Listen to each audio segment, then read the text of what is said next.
भारत माता की, भारत माता की, भारत माता की। सब भैया बहनी कहे राम राम। आप सभी हमरे लिए यहाँ पे सुबह से अगोरत हो। हम आप सभी के कर्जा में डूब गयन।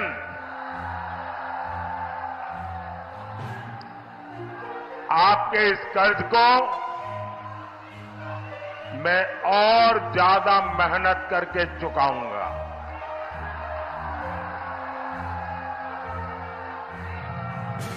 साथियों, 4 जून बहुत दूर नहीं है। आज पूरा देश जानता है, पूरी दुनिया जानती है कि मोदी सरकार की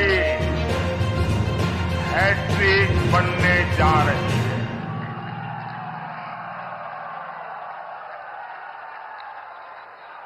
नई सरकार में मुझे गरीबों के लिए, युवाओं के लिए, महिलाओं के लिए, किसानों के लिए बहुत सारे बड़े फैसले लेने हैं। और इसलिए मैं बाराबंकी और मोहनलालगंज के लोगों से आशीर्वाद मांगने के लिए आया हूं।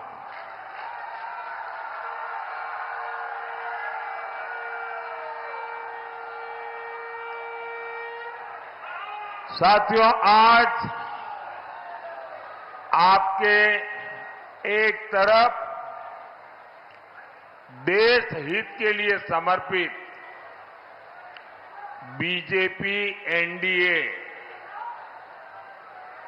इसका गठबंधन है, और दूसरी तरफ देश में अस्थिरता पैदा करने के लिए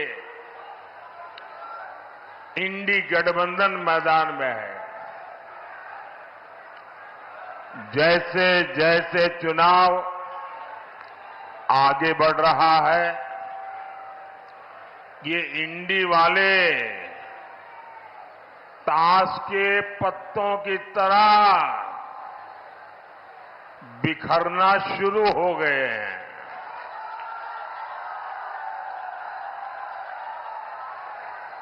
यहां जो बबुआजी है, बबुआजी यानी हमारे समाजवादी शहजादे, अब उन्होंने एक नई बुआ की शरण ली है।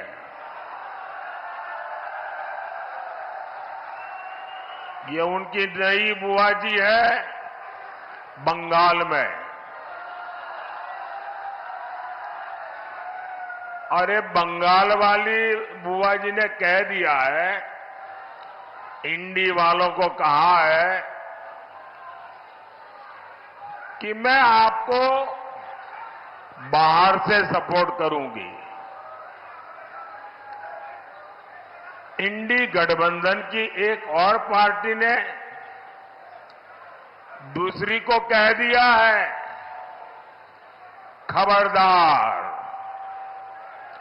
जो हमारे खिलाफ पंजाब में बोला, पीएम पद को लेकर भी सब मुंगेरी लाल को भी पीछे छोड़ रहे हैं।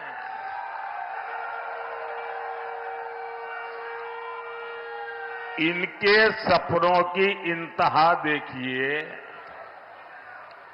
कांग्रेस के एक नेता ने कह दिया कि रायबरेली के लोग प्रधानमंत्री चुनेंगे। ये सुनते ही समाजवादी शहजादे का दिल ही टूट गया। बस आंसू नहीं निकले, लेकिन दिल के सारे अरमा बह गए।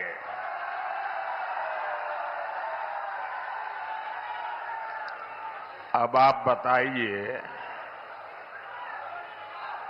इस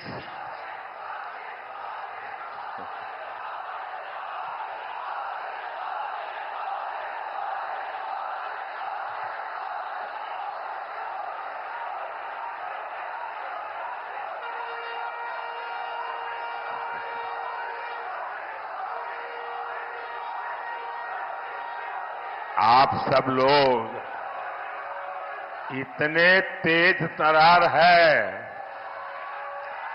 कि सारी बात इशारों में समझ लेते हो।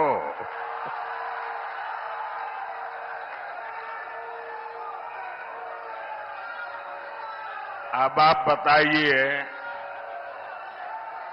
इस उटपटांग खिचड़ी को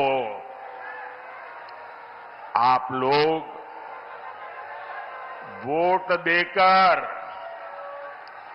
अपना वोट बर्बाद करोगे क्या? कोई भी अपना वोट बर्बाद करना चाहेगा क्या? अच्छा होगा यहां बाराबंकी में,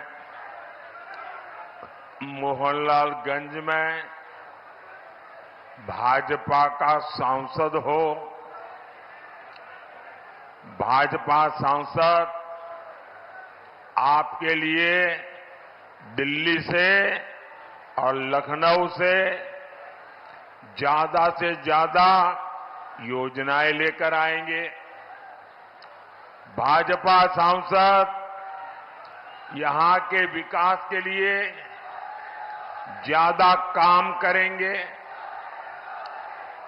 और ये इंडी गठबंधन वाले अगर वो सांसद बनता है तो उसके पास क्या काम होगा? उसकी पार्टी उसको क्या काम देगी? उसका यही एक मापदंड होगा कि तुमने मोदी को एक दिन में कितनी गालियां दी, तुमने मोदी को कितनी बड़ी गाली दी, क्या तुम्हारी गाली में कोई ताकत थी क्या ताकि मोदी परेशान हो जाए? अगर आपने इंडी गठबंधन के सांसद को चुना तो उसको यही काम होगा, सुबह उठो मोदी को गाली दो, दोपहर में 2 गाली दो, शाम को 4 से और डाल दो और फिर सो जाओ।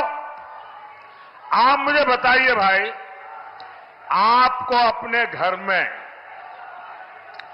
अगर किसी सहायक की जरूरत पड़ती हो, आपके दुकान में, आपके व्यापार में, तो आप उसको लेंगे और कहेंगे भाई ये 10 काम करने हैं तुमको, तुम्हें इतना तनख्वाह मिलेगा, मेरे ये काम तुझे पूरे करने हैं। कोई ऐसा आदमी रखेगा कि भाई तुमको मेरी दुकान के बाहर खड़े रहना है और सामने वाले को बस गाली देते रहना है, इसके लिए कोई तनख्वाह देगा क्या? इसके लिए कोई किसी को रखेगा क्या? कोई समझदार आदमी ऐसा करेगा क्या? क्या गाली देने के लिए हम किसी को रखते हैं क्या? तो गाली देने वालों की जरूरत क्या है भाई? आपको तो काम करने वाले सांसद चाहिए, आपका भला करने वाले सांसद चाहिए। 5 साल मोदी को गाली देने वाले नहीं, क्षेत्र का विकास करने वाले सांसद चाहिए। और इसके लिए आपके पास एक ही विकल्प है, ओनली कमल।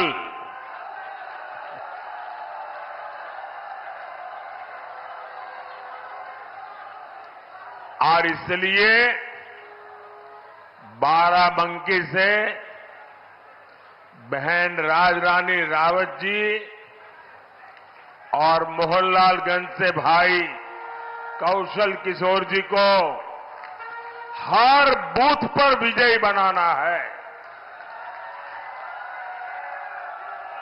साथियों, जब देश में दमदार सरकार होती है तो फर्क भी साफ साफ दिखता है।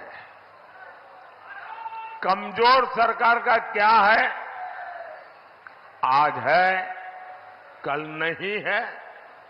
कमजोर सरकार का पूरा फोकस इस बात पर होता है कि किसी तरह उनकी गाड़ी चलती रहे, समय पूरा हो जाए। आप मुझे बताइए, यहां नौजवान भी है, किसान भी है, तो बड़ी आसानी से समझ जाएंगे। आप मुझे बताइए, 100 सीसी के इंजन से 100 सीसी के इंजन से आप 1000 सीसी की रफ्तार ले सकते हैं क्या? ले सकते हैं क्या? आपको विकास की तेज रफ्तार चाहिए तो वो सिर्फ दमदार सरकार ही दे सकती है, बीजेपी सरकार ही दे सकती है। साथियों, भाजपा की दमदार सरकार का मतलब क्या होता है, ये हमारा अवध बेहतर जानता है, उससे भला अच्छा और कौन जान सकता है। यहां बाराबंकी से लोग राम नाम वाली ईंट लेकर अयोध्या के लिए पैदल निकले थे।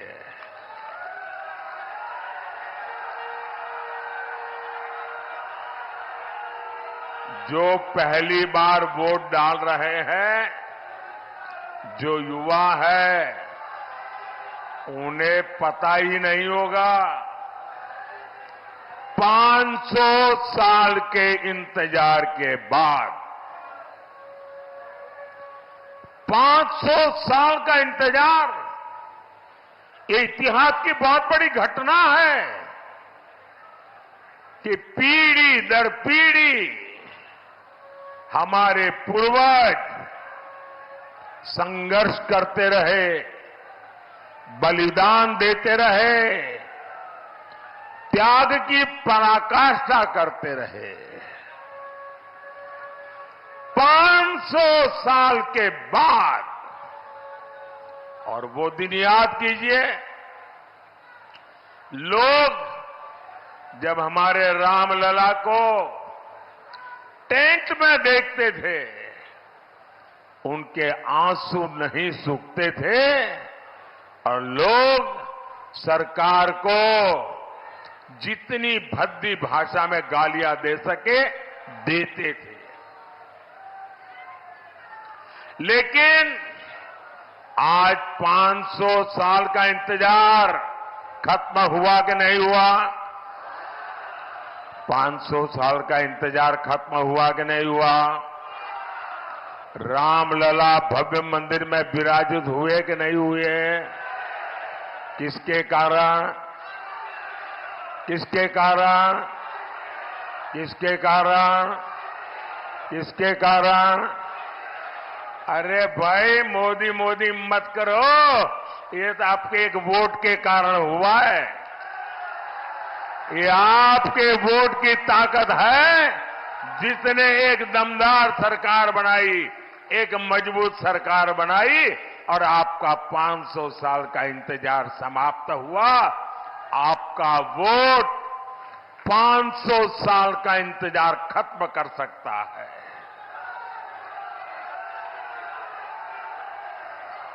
और इसलिए भाइयों बहनों,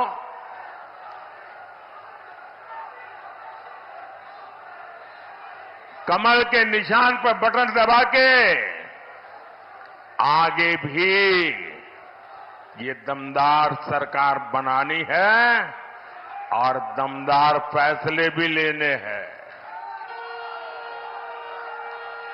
लेकिन साथियों, दूसरी तरफ ये कांग्रेस वाले, ये सपा वाले क्या कह रहे हैं? पहले इन्होंने रामलला को टेंट में पहुंचाया, फिर अपनी वोट बैंक को खुश करने के लिए इन्होंने कहा यहां मंदिर की जगह कोई धर्मशाला बना दो, कोई स्कूल बना दो, अस्पताल बना दो। अब जब मंदिर बन गया तो उन्होंने इतना पेट में जहर भरा पड़ा है, इतना जहर पड़ा है, पता नहीं उनकी राम से क्या दुश्मनी है। रामलला की प्राण प्रतिष्ठा का निमंत्रण ठुकरा दिया।